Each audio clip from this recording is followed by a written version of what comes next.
pagi dan selamat hari Sabat saya ucapkan kepada semua yang mengikuti program Perbaktian Online pagi ini. Sabat ini merupakan Sabat ke-8 dalam kuarter ketiga. Saya Molly dan saya akan memimpin acara perbaktian kita pada hari ini. Kita akan memulakan sesi sekolah Sabat dengan lagu puji-pujian yang akan dipimpin oleh Pastor Willy Rojo.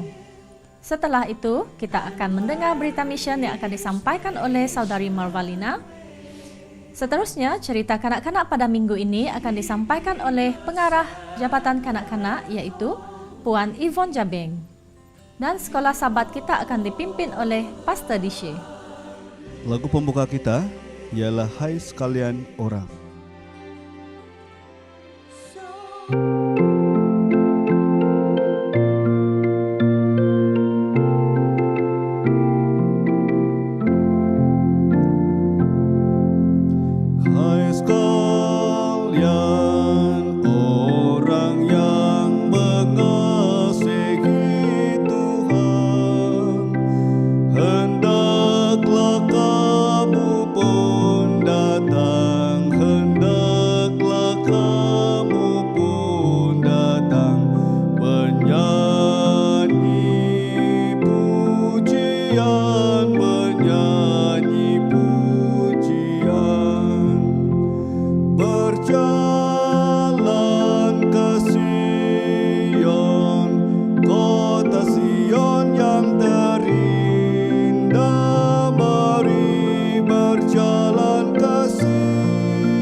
Selamat pagi dan selamat hari Sabat.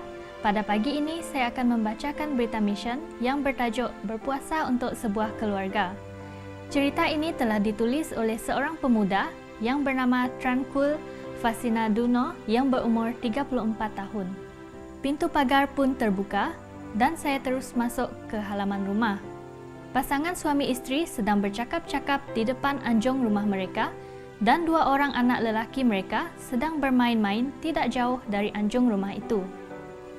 "Selamat pagi saudara," kata saya sambil tersenyum. "Nama saya Tranquil Fasinaduno. Saya merasa sangat gembira dapat berjumpa dengan kamu berdua." Saya kemudian pergi dekat 2 orang anak mereka yang sedang bermain. Saya pun mula berkenalan dengan seorang dari anak mereka. "Bagaimana persekolahan kamu pada hari ini? Apa yang kamu belajar?" Budak lelaki itu ketawa dan mula membaca huruf ABC. "Anak kamu ini sangat bijak," saya beritahu ibu bapanya. Ibu bapa dia senyum dan tenang apabila saya memberi pujian kepada anak mereka. "Siapa nama kamu?" saya tanya. "Nama saya Maimuna Banggora," kata perempuan itu. "Saya Alfa," kata suaminya pula. Saya pun mengeluarkan satu risalah yang berjudul Kasih Sayang Tuhan untuk Manusia dari beg saya. "Saya membawa berita baik untuk kamu berdua," kata saya kepada mereka, dan kemudian saya serahkan kepada Puan Maimuna. "Ini adalah firman Tuhan." Puan Maimuna tengok sekejap pada risalah itu dan dia menyerahkan balik kepada saya. "Serahkan ini kepada suami saya," kata perempuan itu. "Tidak, saya tidak dapat membaca tulisan itu," kata Alfa. "Sila serahkan kepada istri saya." Memandang kepada Maimuna, Alfa pun berkata, "Sila baca untuk saya." Tetapi Maimuna mengambil dan membuang risalah itu ke lantai anjung rumah mereka dan terus masuk ke dalam rumah untuk memulakan sembahyang petang. Selepas bercakap-cakap sekejap dengan Alfa, saya pun tanya beliau sekiranya dia ada keperluan doa untuk disampaikan. Sebelum saya melangkah kaki hendak berjalan, Puan Maimuna pun keluar dari rumahnya dengan permintaan untuk berdoa bagi kesehatannya. Saya sedar sekarang bahwa ada orang tidak mahu membaca risalah ini sebab ada tertulis nama Yesus dalam teks kecil di depan muka risalah. Bagi orang-orang yang bukan Kristian, adalah satu dosa dan haram memegang dan membaca apa-apa yang ada nama Yesus padanya. Melihat bahwa mereka tidak berminat, saya pun mula keluar dan beredar dari rumah mereka. Sebaik sahaja saya berada beberapa meter dari rumah mereka, saya pun berhenti dan menulis nama mereka berdua pada satu kertas nota kecil dan meletakkan nota itu di dalam buku kitab suci saya. Dalam perjalanan memandu kereta balik ke rumah, saya memutuskan untuk berdoa dan berpuasa bagi pasangan suami istri itu. Selama 3 hari, saya tidak makan dan minum pada siang hari. Pada sebelah petang, saya makan makanan ringan sahaja dengan makan buah pisang, buah oren dan bubur nasi. Saya tidak ada banyak masa berdoa untuk pasangan suami istri ini, sebab pada siang hari saya sangat sibuk memberi pelajaran kitab suci kepada calon-calon pembaptisa dan membuat kontak-kontak baru dalam misi Global Mission yang telah dipertanggungjawabkan kepada saya. Jadi, saya memohon kepada Tuhan untuk membangunkan saya pada waktu malam untuk berdoa bagi pasangan itu. Jadi, selama beberapa malam, saya bangun jam 12 malam, 1 pagi dan 4 pagi. Pada masa itu, saya ambil kesempatan untuk berdoa bagi pasangan tersebut. Terima kasih Tuhan kerana telah membolehkan saya melawat dan berjumpa dengan keluarga itu. Saya berkata di dalam doa. Mohon agar kehendak Tuhan digenapi pada Encik Alfa dan istrinya, Maimuna. Saya memohon supaya kuasa Roh Kudus melawati mereka sebelum 3 hari saya berpuasa ini tamat. Masa 3 hari saya berpuasa tamat pada hari Sabat. Saya bercadang untuk melawat Encik Alfa dan istrinya Puan Maimuna selepas pembaktian pada Sabat itu. Sebelum pergi, saya pun berdoa. Tuhan, saya bukan hendak menukar keluarga ini menjadi orang Kristian. Perkara penukaran ini adalah terserah kepada Roh Kudus. Tetapi Tuhan, bersamalah dengan saya hari ini, sehingga semasa saya selesai berjumpa dengan keluarga ini nanti. Sebelum itu, semasa kelas sekolah Sabat dijalankan, saya rasa ada sesuatu yang mengajak saya hendak berjumpa dengan keluarga ini. oleh kerana mereka mungkin tidak berada di rumah pada sebelah petang. Apabila saya sampai di perkarangan luar pagar rumah mereka, Puan Maimunah terus keluar menyambut saya. Dia dengan gembira memberitahu bahwa dia sudah sembuh selepas saya berdoa untuk dia. Dia cepat-cepat menjemput saya masuk ke rumah. Kemudian, dia pun memberitahu saya untuk berdoa bagi anak lelakinya yang sudah beberapa hari jatuh sakit. Saya menjemput anak lelakinya dan Puan Maimunah untuk berlutut dan saya berdoa kepada Tuhan untuk anaknya. Petang itu, saya datang lagi ke rumah mereka. Saya terus bertanya tentang keadaan anak lelakinya. Anak saya sedang bermain dengan kawan-kawannya, kata Maimunah sambil menunjuk di mana anak mereka yang sakit semalam. Saya merasa sangat gembira atas apa yang engkau buat pada anak saya. Itu bukan kerana saya berkata. Kemudian saya memberitahu Puan Maimunah untuk memanggil anaknya supaya saya dapat berdoa lagi untuk dia sebelum saya balik ke rumah. Dengan Puan Maimunah sendiri menyaksikan campur tangan Yesus pada diri dan pada anaknya, sekarang saya berani menyebut nama Yesus di dalam doa saya. Adalah Yesus yang menyembuhkan anak Puan, saya memberitahu Puan Maimunah. Jadi, kita akan berdoa dengan nama Yesus dan dalam nama Yesus, saya berkata. Berlutut dan menunduk kepala, saya berdoa untuk mereka. Terima kasih Tuhan bahwa Engkau sahaja yang layak mendapat pujian dan mulia, sebab melalui Engkau segala mukjizat telah berlaku. Terima kasih kerana telah menyembuhkan Anthony. Saya berdoa dalam nama Yesus orang Nazaret. Amin. Beberapa minggu kemudian, Encik Alfa dan istrinya Puan Maimunah mula datang ke gereja. Tetapi selepas sebulan, Encik Alfa berhenti pergi ke gereja. Dengan tiba-tiba, perangai Encik Alfa berubah menjadi seorang yang garang dan mudah marah. Dia memberi amaran kepada istrinya supaya berhenti pergi ke gereja. Pada satu pagi Sabat, Puan Maimunah selepas mandi dan berpakaian bersedia untuk pergi ke gereja. Encik Alfa telah memukul istrinya dengan kayu dan tali pinggangnya. Tetapi Puan Maimunah terus pergi ke gereja dengan kesakitan pada badan, tangan dan kepalanya. Selepas pembaktian pada pagi Sabat itu, Puan Maimunah pun balik ke rumahnya. Apabila sampai di rumah, Encik Alfa memukul Puan Maimunah lagi. Dia memberi amaran yang keras kepada istrinya supaya untuk meninggalkan gereja hari Sabat itu. Encik Alfa sentiasa memukul istrinya setiap kali sebelum dan selepas dia pergi ke gereja pada hari Sabtu. Perkara ini terus berlaku. Walaupun demikian, Puan Maimunah masih bertekad pergi ke gereja pada hari Sabat. Dia memohon saya untuk mengadakan sesi pembelajaran kitab suci dengan dia. Mohon ajar saya mengenai kitab suci. Saya mahu mengetahui mengenai kitab suci lebih lanjut dan lebih dalam lagi. Oleh demikian, kami pun mula sesi pembelajaran kitab suci. Selepas beberapa sesi pembelajaran kitab suci, Puan Maimunah pun mendapat membaca kitab suci itu dengan sendiri. Adalah Yesus dan saya hidup bersama selama-lamanya, kata Puan Maimunah. Selepas tamat pembelajaran kitab suci, dia pun menyerahkan diri kepada Yesus dan dibaptiskan ke dalam gereja Seventh-day Adventist. Encik Alfa masih memukul istrinya, tetapi jarang.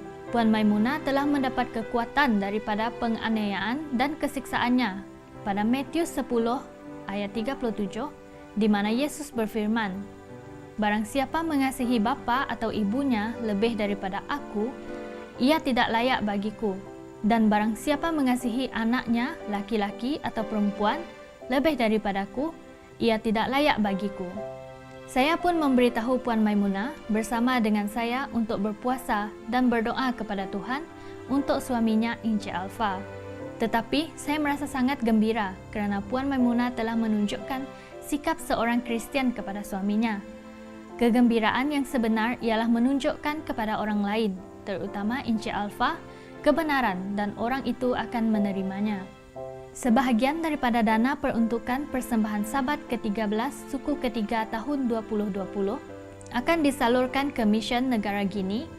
Peruntukan yang akan diterima nanti akan digunakan untuk membina sebuah sekolah Kobaya Academy, sekolah rendah K-12 School di mana anak-anak Maimunah dan kanak-kanak lain dapat belajar di sekolah Adventist di Bandaraya Conakry, negara Guinea. Terima kasih kerana telah mengingatkan dalam doa-doa kalian. Tranquil dan pengasas-pengasas Global Mission lain bagi kerja-kerja pelayanan Adventist di negara Guinea. Terima kasih, Tuhan memberkati kita semua.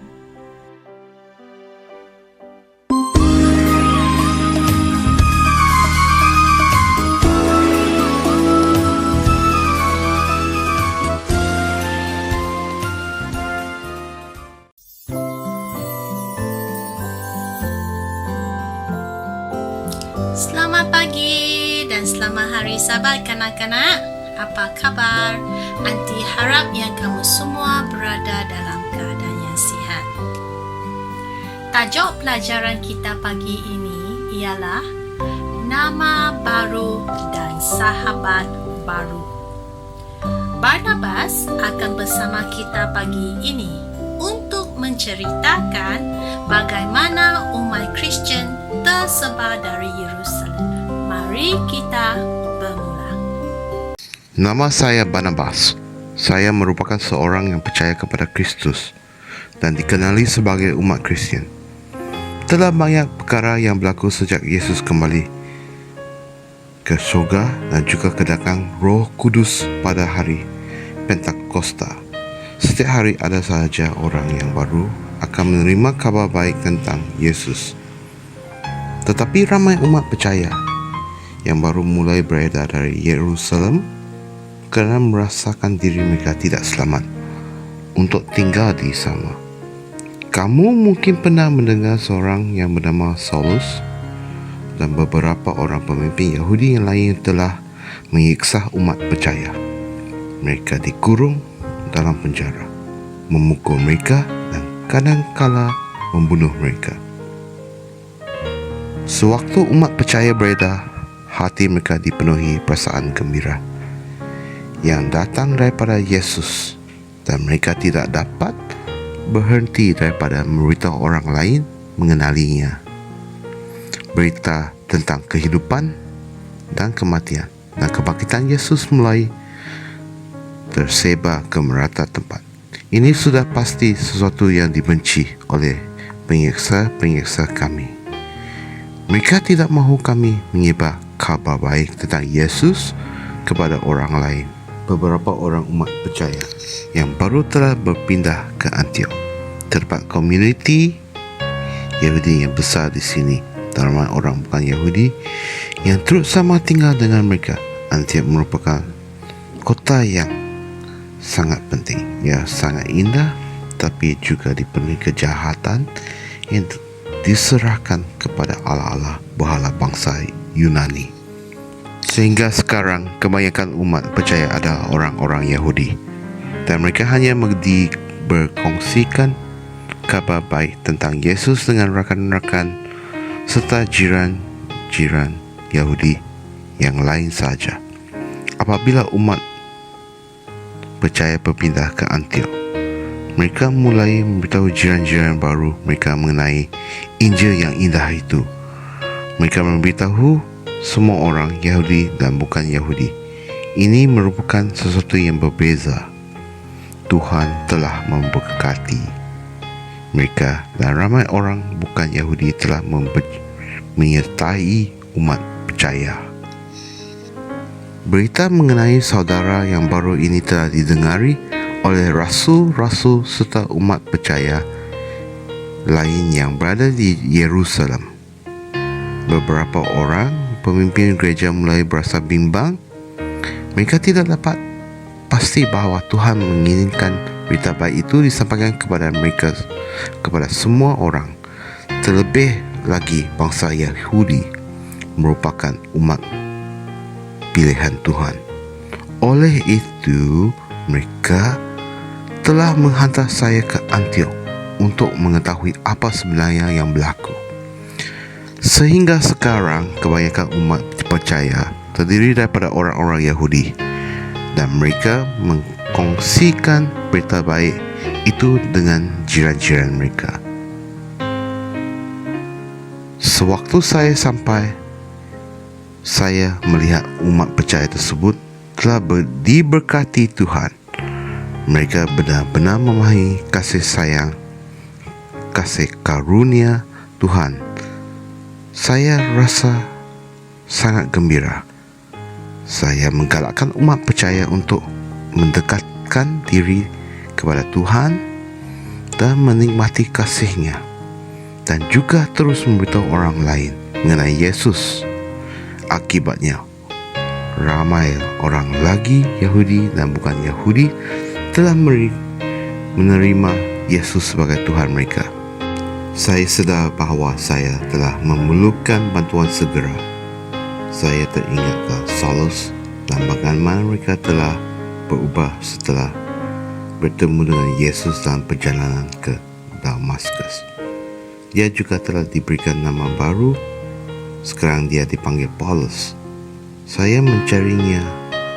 Saya menggembara ke Tarsus, ke kota kelahiran Paulus. Apabila saya bertemu dengannya, dia sedang mengajar orang lain tentang Yesus. Paulus bersetuju untuk kembali ke Antiok bersama dengan saya, dan kami mulai bekerja sama untuk menyebarkan berita baik itu. Kami telah berada di sana selama setahun. Kami mendapat nama baru oleh kerana kesemua umat percaya berbicara mengenai Kristus. Kami dipanggil Kristian. Saya dengar kabar mengatakan nama tersebut juga telah tersebar ke kawasan-kawasan lain. Saya fikir ia nama yang baik. Ianya memberitahu orang lain kepada siapa kami percaya.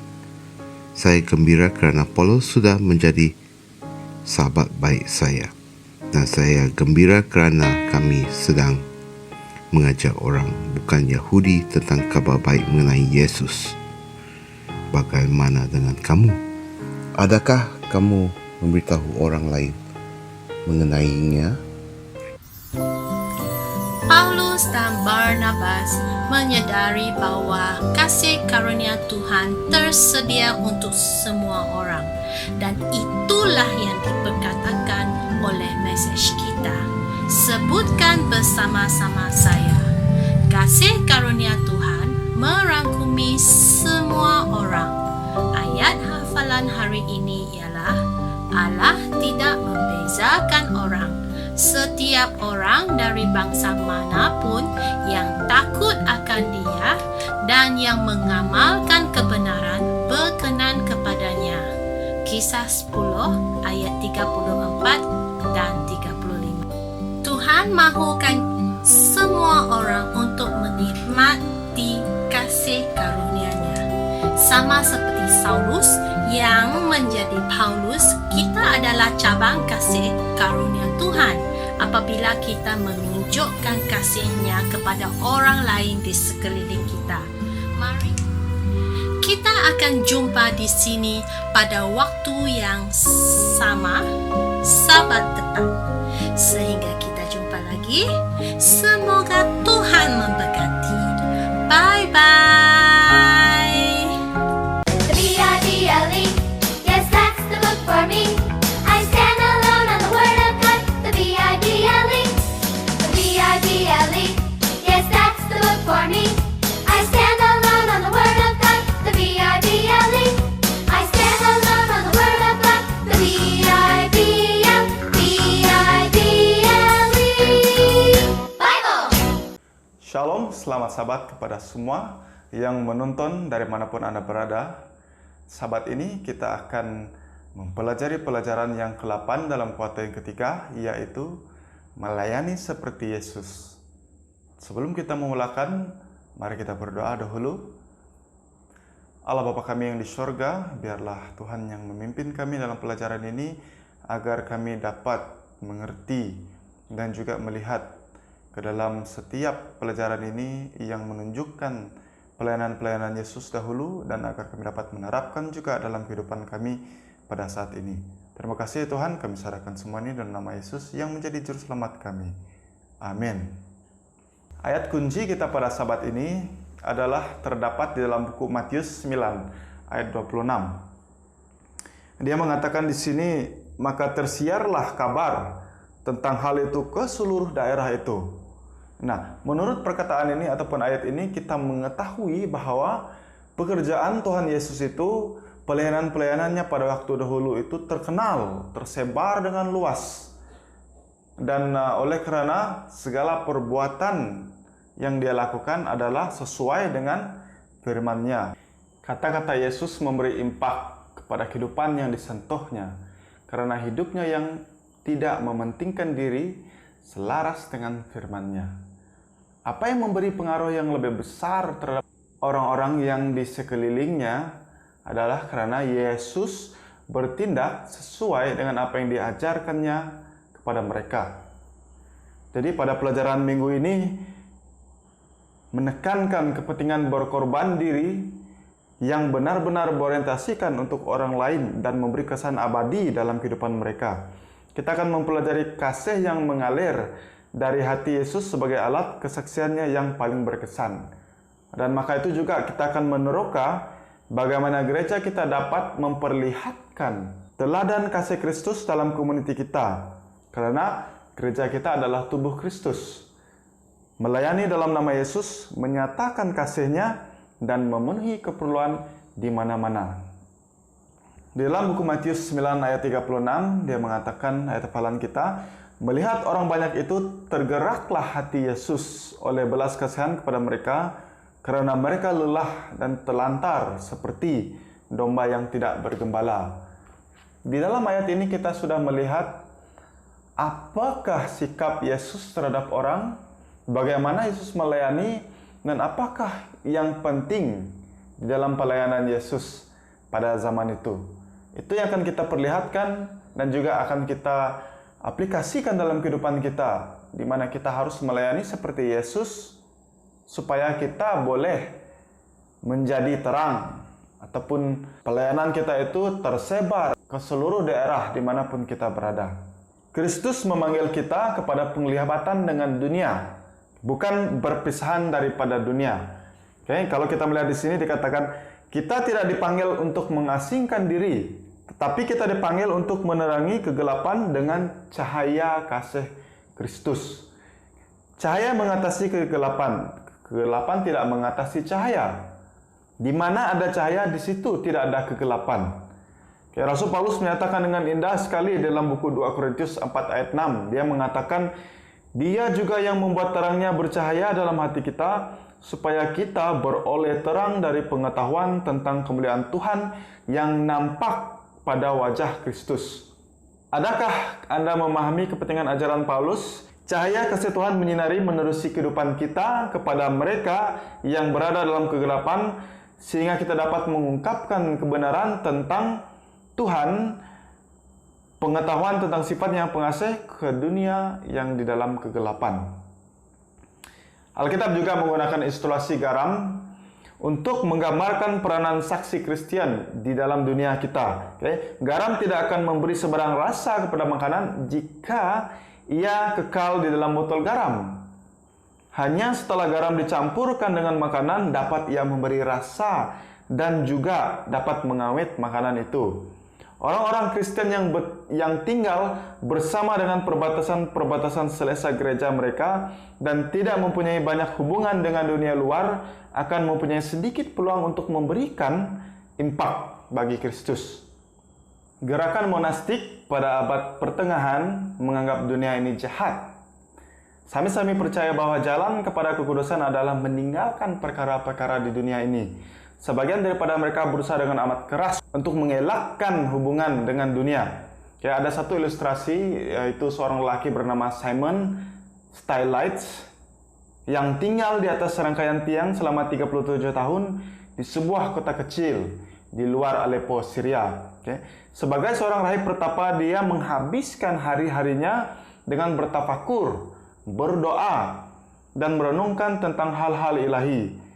Seringkali orang-orang berkumpul di sekitar tiang-tiang di mana dia berdiri. Mereka menatap orang suci ini dan kadang-kadang meminta nasihat. Kemasyhurannya tersebar di kawasan berdekatan dan ramai biku lain meniru gaya hidupnya. Satu prinsip asas pertapa adalah bahwa kesatuan batin dengan Tuhan dicapai melalui pemisahan dari dunia.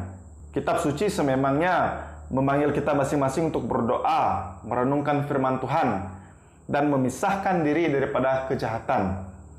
Tujuan menghabiskan waktu bersama Kristus di gunung adalah supaya kita dapat bersaksi kepada orang ramai. Tetapi para monastik ataupun biarawan ini sering kehilangan aspek penting dalam kepercayaan Kristen, yaitu cahaya menerangi kegelapan.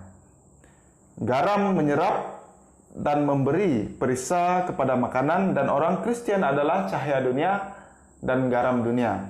Di dalam buku Yohanes 17 mengatakan doa syafaat oleh Yesus, dia mengatakan di sini, Yohanes 17 ayat 15, "Aku tidak meminta supaya engkau mengambil mereka dari dunia, tetapi supaya engkau melindungi mereka daripada yang jahat." Ada seseorang telah mengatakan bahwa orang Kristen itu seperti perahu di atas air. Perahu yang berada di atas air itu tidak akan apa-apa, asalkan air tidak berada di dalam perahu.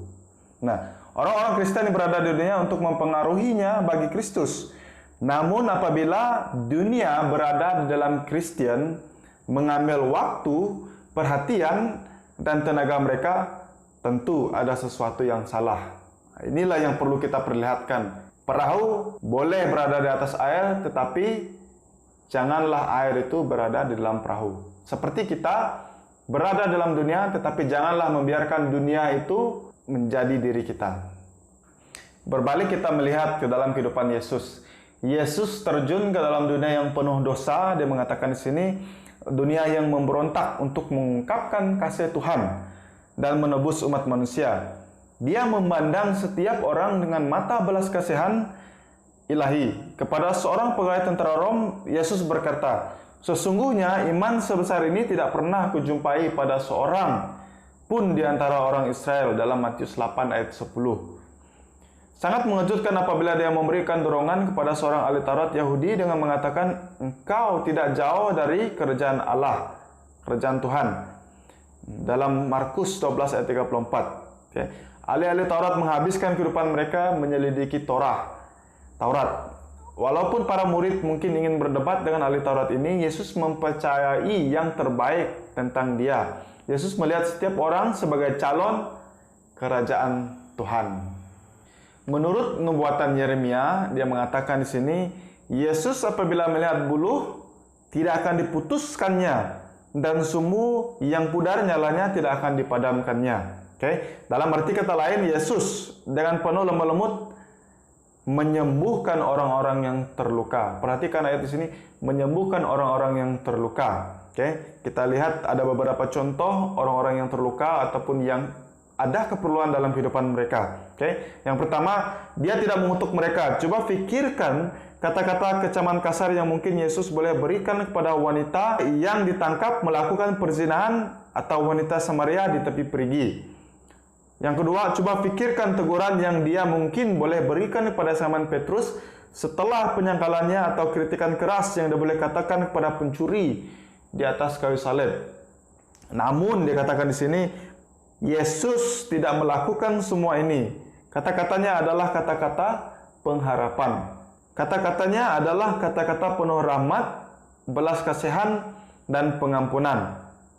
Seperti yang dinasihatkan oleh Rasul Paulus dalam Kolose 4 ayat 6, dia mengatakan, "Hendaklah kata-katamu senantiasa penuh kasih, jangan hambar, sehingga kamu tahu bagaimana kamu harus memberi jawab kepada setiap orang." Apabila kata-kata penuh kasih digabungkan dengan tindakan bijaksana yang memenuhi keperluan-keperluan praktikal manusia, hati yang tidak bertaubat akan diubah.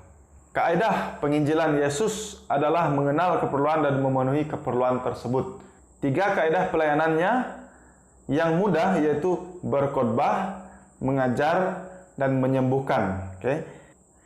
Injil memperlihatkan Yesus memenuhi keperluan yang dirasakan orang sehingga dia dapat menyentuh mereka pada saat keperluan rohani mereka yang sangat mendalam. Kita akan merenungkan Injil Yohanes. Dan Anda boleh melihat di dalam screen. Di dalam buku Yohanes 2, dalam pesta perkawinan Kana di Galilea, Yesus memenuhi keperluan sosial dengan menyelamatkan tuan rumah dari kejadian yang memalukan. Di dalam Yohanes 3, Yesus memuaskan rasa lapar hati terdalam Nikodemus untuk mendapatkan keimanan yang sejati. Di dalam Yohanes 4, Yesus memperlakukan wanita Samaria dengan penuh hormat, memenuhi keperluan emosi wanita itu untuk merasakan harga diri. Di dalam Yohanes 5, Yesus memenuhi keperluan fisikal dengan menyembuhkan seorang lelaki yang sakit tenat, yang sudah 38 tahun lamanya terbaring di tepi sebuah kolam air yang dipercayai boleh menyembuhkan. Di dalam Yohanes 6, ketika Yesus memecahkan roti dan memberi makan 5.000 orang yang kelaparan, orang ramai mau menjadikan dia raja. Apa yang membuat populariti Yesus naik pada waktu itu? Karena dunia belum pernah melihat seseorang dengan cinta yang tidak mementingkan diri sendiri, yang dapat memenuhi keperluan fisikal, mental, emosi, dan terutamanya rohani mereka. Yesus datang bukan hanya memenuhi keperluan yang dirasakan orang-orang untuk membinakan kemasyarakatan yang baik bagi gereja Kristen. Misinya lebih daripada sekadar organisasi kemanusiaan. Tujuan hidup Yesus adalah untuk mencari dan menyelamatkan yang hilang. Terdapat dalam buku Lukas 19 ayat 10. Okay. Setelah menyembuhkan ramai orang pada malam Sabtu itu, Yesus bangun pagi berikutnya mencari Bapa di dalam doa. Walaupun terdapat lebih ramai orang sakit untuk disembuhkan, Yesus berkata dalam Markus 1 ayat 38, "Marilah pergi ke tempat lain, ke kota-kota yang berdekatan, supaya di sana juga aku memberitakan Injil, karena untuk itu aku telah datang." Tidak ada yang lebih penting bagi Yesus selain daripada menyelamatkan orang yang hilang. Yesus tidak menyembuhkan orang-orang supaya mereka hanya boleh kembali kepada kehidupan dosa yang lebih sehat. Yesus tidak menghilangkan penyakit supaya individu itu akan mempunyai lebih banyak tenaga untuk menjalani kehidupan yang mementingkan diri. Dia melegakan penderitaan fisikal untuk mengungkapkan kasih Bapa dan memberikan bukti nyata tentang kemampuannya untuk menyembuhkan hati. Semua mukjizat penyembuhan fisikal Yesus berfungsi untuk menggambarkan kekuatan ilahinya untuk melepaskan diri dari belenggu dosa. Maka sebagai kesimpulannya, kita harus melihat kepada pelayanan Yesus, kehidupan Yesus, agar kita dapat mengetahui bagaimana kita boleh melayani kepada orang lain dan membuka jalan agar mereka dapat mengenal siapakah Tuhan itu dalam kehidupan mereka.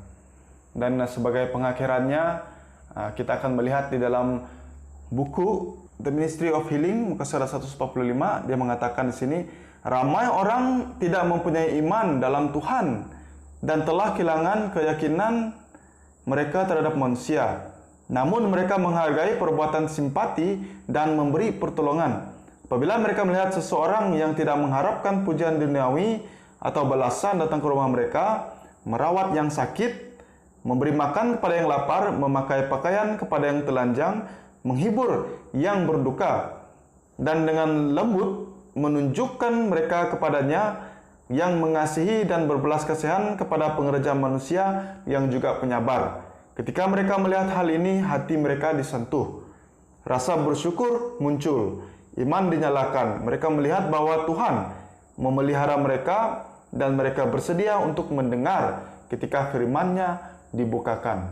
Jadi semoga Tuhan memberkati kita dan semoga kita mendapat manfaat daripada pelajaran pada minggu Sabat ini.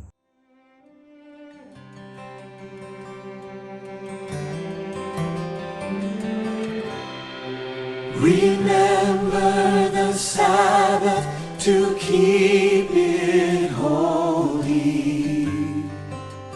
Honor the day that our Lord commands us to cease our toiling, and we obey, that we may know Him and learn His patient ways, keeping the Sabbath holy in all.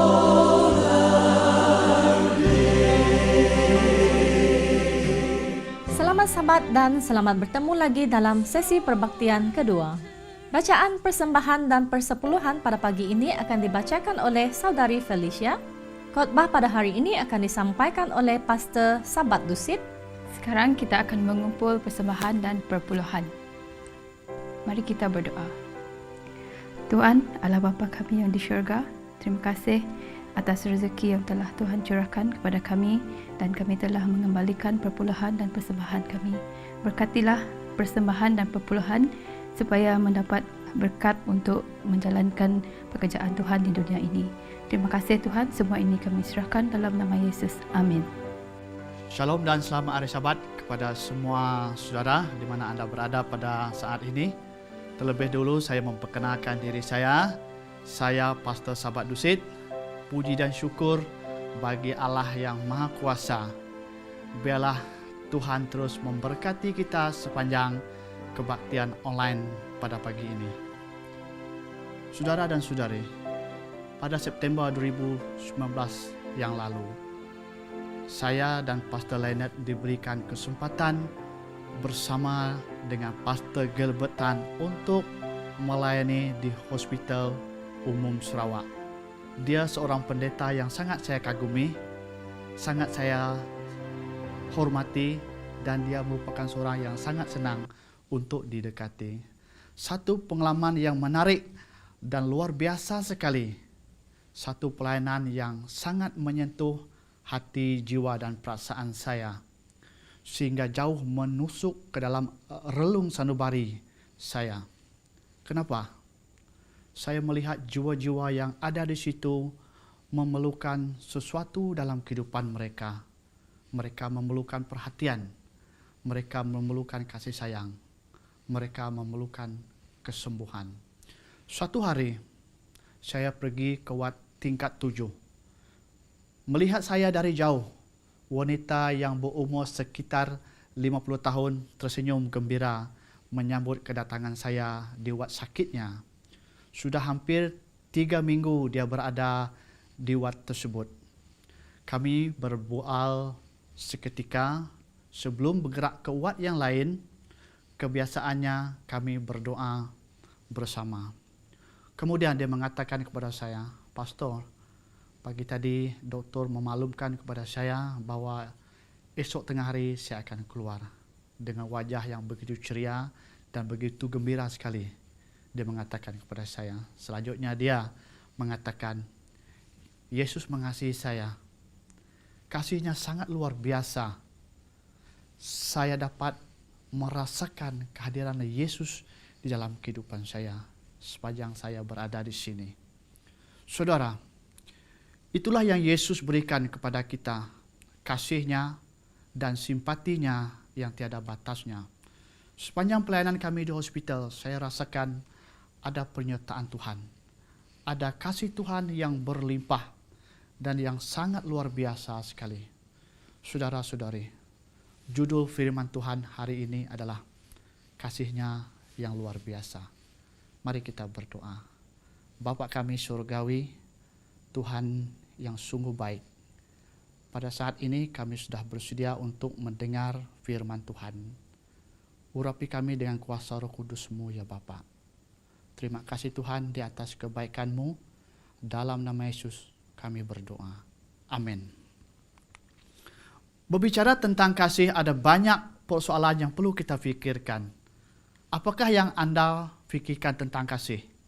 Ada yang mengatakan kasih itu adalah cinta, seperti pasangan kekasih lelaki dan perempuan. Ada juga yang mengatakan kasih itu ialah suka menolong orang yang miskin, orang yang tertindas, kekurangan makanan dan sebagainya.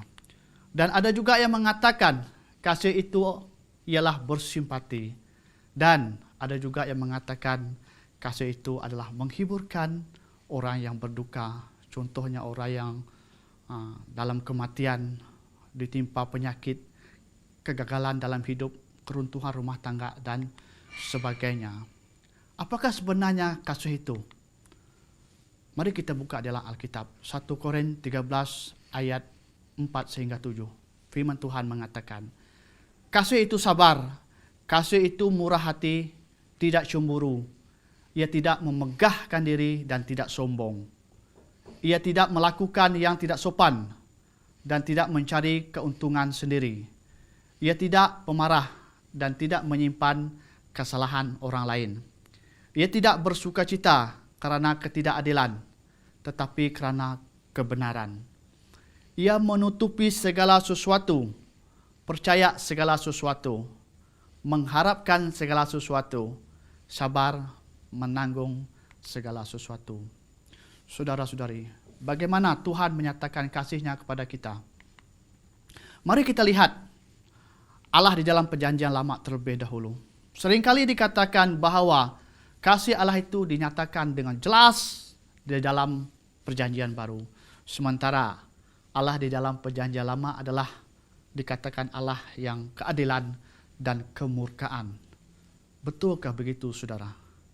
Namun, pelajaran yang teliti secara menyeluruh dari Alkitab menunjukkan bahwa Allah tidaklah memiliki kepribadian yang terpecah seperti itu. Allah perjanjian lama adalah Allah yang sangat mengasihi. Allah itu tidak berubah. Dia tidak berevolusi secara tahap demi tahap dari Allah yang murka atau Allah yang menghakimi menjadi Allah yang penuh kasih. Kasih Allah itu kekal. Kata-kata yang ditujukan kepada umat manusia di zaman perjanjian lama masih sesuai di sepanjang zaman.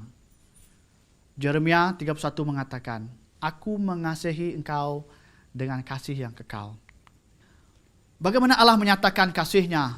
Yang pertama, Tuhan mempersiapkan solusi bagi masalah dosa. Kejadian 3 ayat 15 mengatakan, Aku akan mengadakan permusuhan di antara engkau dan perempuan ini, di antara keturunanmu dengan keturunannya. Keturunannya akan meremukkan kepalamu dan engkau akan meremukkan tumitnya. Dalam ayat ini tersiratlah janji Allah yang pertama mengenai rencana penebusan dunia. Janji tersebut menubuatkan kemenangan mutlak umat manusia dan Allah atas iblis dan kejahatan melalui peperangan rohani di antara keturunan perempuan itu, yaitu Yesus Kristus melawan keturunan ular itu ataupun iblis dan para pengikutnya. Di sini Allah berjanji bahwa Kristus akan lahir dari seorang wanita. Yesaya 7 ayat 14 mengatakan, dan akan diremukkan melalui penyalipan.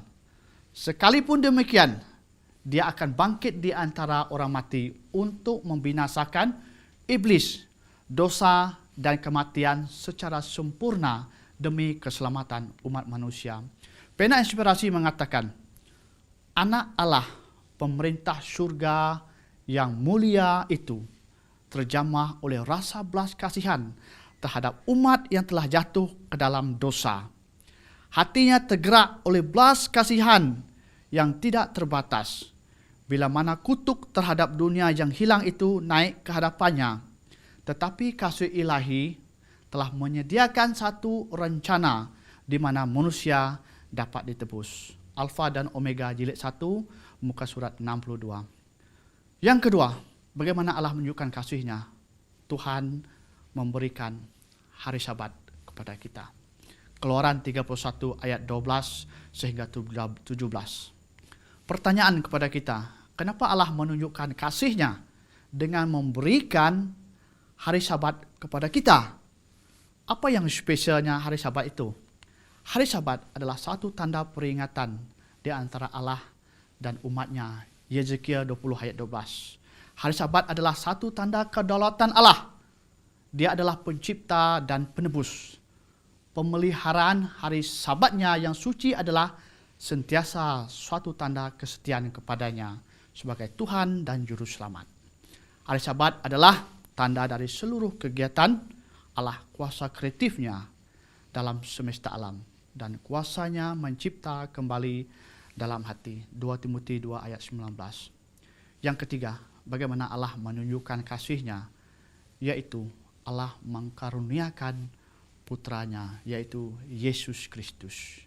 Pertanyaan kepada kita, saudara, mengapa Yesus datang ke dunia ini? Mengapa dia harus menderita? Dan apakah perlu baginya untuk mati di atas kayu salib? Mengapa dia mahu datang kembali dan mengembalikan dunia ini kepada keadaannya yang semula, yang tanpa cacat? Apakah tidak ada cara lain?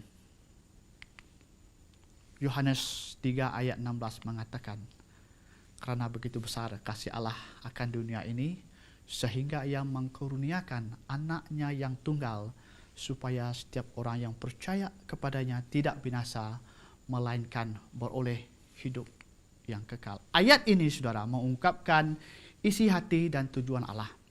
Kasih Allah cukup luas untuk menjangkau semua orang, yaitu dunia ini. Allah mengkurniakan anaknya sebagai korban penghapusan dosa di atas kayu salib. Perdamaian mengalir dari hati Allah sendiri yang penuh kasih. Korban Kristus bukan suatu tindakan yang terpaksa dilakukan oleh Allah. 1 Yohanes 4 ayat 10. Sangat luar biasa. Tuhan yang menciptakan seluruh alam semesta ini mengasihi kita, orang-orang berdosa di bumi. Karunia diberikan kepada kita secara cuma-cuma. Bisakah kita bayangkan betapa beratnya untuk mengorbankan anak sendiri bagi orang lain? Bisakah kita lihat nilai kita di hadapan Bapa? Nilai kita seharga darah anaknya. 1 Petrus 1 ayat 18 sehingga 19. Sebab kamu tahu bahwa kamu telah ditebus dari cara hidupmu yang sia-sia, yang kamu waris dari nenek moyangmu itu, bukan dengan barang yang fana, bukan pula dengan emas atau perak, melalui dengan darah yang mahal, yaitu darah Kristus yang sama seperti darah anak domba yang tidak bernoda dan tidak bercacat. 1 Petrus 1 ayat 18 sehingga 19. Percayakah saudara kepada Yesus? Percayalah, maka ia akan menyelamatkan saudara. Seorang tokoh terkenal yang bergelar Mother Teresa mengatakan, katanya, setiap kali Anda tersenyum kepada seseorang, itu adalah tindakan kasih, hadiah untuk orang itu. Sesuatu perkara yang sangat indah. Pena Inspirasi mengatakan, kasih itu bukanlah suatu dorongan hati, tetapi suatu prinsip ilahi, suatu kuasa yang tetap. Hati yang tidak berserah, tidak dapat memulai atau menghasilkan. Hanya di dalam hati, di mana Yesus memerintah hal itu akan ditemukan. Kita mengasihi karena Dia terlebih dahulu mengasihi kita. Dalam hati yang dibaharui oleh anugerah ilahi, kasih adalah prinsip perbuatan yang memerintah. Alfa dan Omega, jilid 7, halaman 465.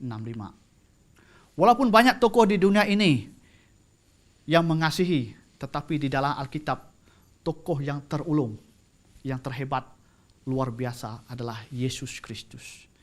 Bagaimana seluruh kehidupannya digunakan untuk mengasihi setiap jiwa yang sakit tanpa mengira bangsa dan kedudukan. Di dalam Yesus kita dapat melihat satu teladan yang sangat sempurna. Walaupun dibenci oleh pemimpin rohani, namun mengapa dia harus mengasihi orang-orang ini? Keluarganya seringkali tidak mendukung apa yang Yesus lakukan. Kasih sejati yang pernah ditulis dalam Alkitab adalah Yesus Kristus melakukan penyembuhan. Dia menyembuhkan orang yang sakit kusta. Dia mencelikkan orang yang buta. Dia menyembuhkan orang yang lumpuh dan berjalan. Dia mengusir roh-roh jahat dari orang. Dia juga menyembuhkan wanita yang pendarahan selama beberapa tahun. Yesus juga membangkitkan orang daripada kematian. Yesus seharusnya menjadi role model dalam kehidupan kita. Walaupun di mana jua kita berada. 1 Korintus 13 ayat 14 mengatakan, do everything in love. Lakukanlah segala pekerjaanmu dengan kasih. Dimanapun kita berada, apakah keberadaan kita sekarang, biarlah semuanya untuk kemuliaan Tuhan. ketika Yesus berada di dunia ini dahulu, dimanapun dia berada, orang sekitarnya merasa kehadiran Yesus karena Yesus sentiasa mengasihi semua orang. Yesus mengasihi semua orang baik, orang jahat, orang miskin, orang kaya, tua, muda, lelaki, wanita, dan kanak-kanak. Banyak orang yang memerlukan perhatian di sekitar kita pada saat ini. Ramai yang memerlukan kasih dari kita, dari Anda dan saya. Gunakanlah kesempatan yang ada ini untuk mengasihi setiap jiwa. 1 Yohanes 4 ayat 8 mengatakan, barang siapa tidak mengasihi, ia tidak mengenal Allah, sebab Allah adalah kasih. Jika kita saling mengasihi, Allah tetap di dalam kita. 1 Yohanes 4 ayat 12. Bagaimana dengan Anda hari ini? Apakah respon Anda pada kasih Tuhan? Panggilan kepada kita pada saat ini adalah biarlah kita menjadi pelaku dari firman dan bukan menjadi pendengar. Tuhan memberkati kita semua. Amin. Lagu penutup kita ialah Tuhan Batu Karang Kita.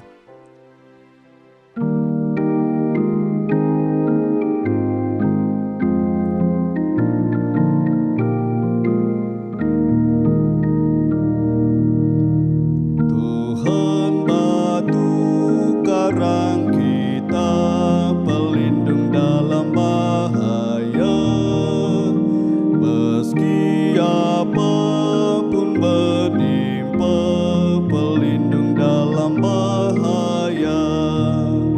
Tuanku, batu karangku, pelindung yang maha kuasa, pemimpin pada jalanku, pelindung dalam bahaya.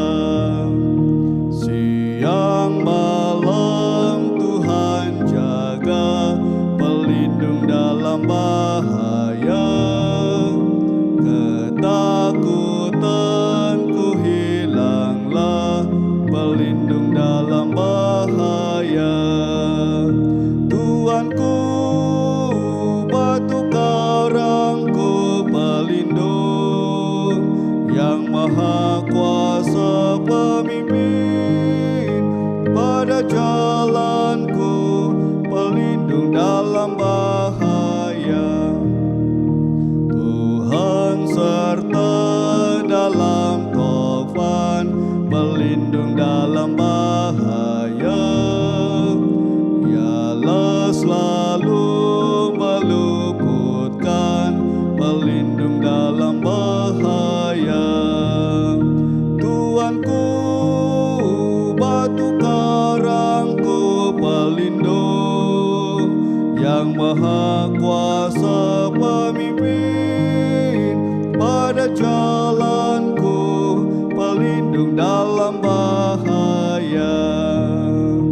Oh batu karang yang teguh, pelindung dalam bahaya. Engkau saja penolongku, pelindung dalam bahaya. Tuanku, batu karangku, pelindung yang maha kuasa, pemimpin pada jalanku, pelindung dalam bahaya.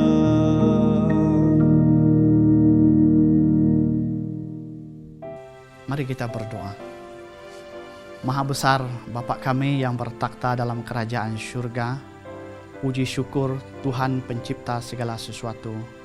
Kami sudah belajar dan mendengar firman Tuhan. Biarlah kami mengerti, memahami, dan akhirnya kami dapat mengaplikasikan segala firman Tuhan di dalam kehidupan kami. Bapa kami yang sangat berkuasa, berkati semua kami yang telah mendengar kebaktian online pada saat ini. Biarlah kami terus menguatkan iman dan percaya kami sementara kami menanti kedatangan Yesus Kristus yang kedua kali. Terpuji termulialah Engkau, ya Bapa. Kami serahkan doa ini dalam nama Yesus, Raja Juru Selamat, Penebus kami. Amin. Terima kasih kepada semua yang telah mengikuti program perbaktian online pada Sabat ini. Semoga kita bertemu lagi di lain waktu dan semoga Tuhan memberkati.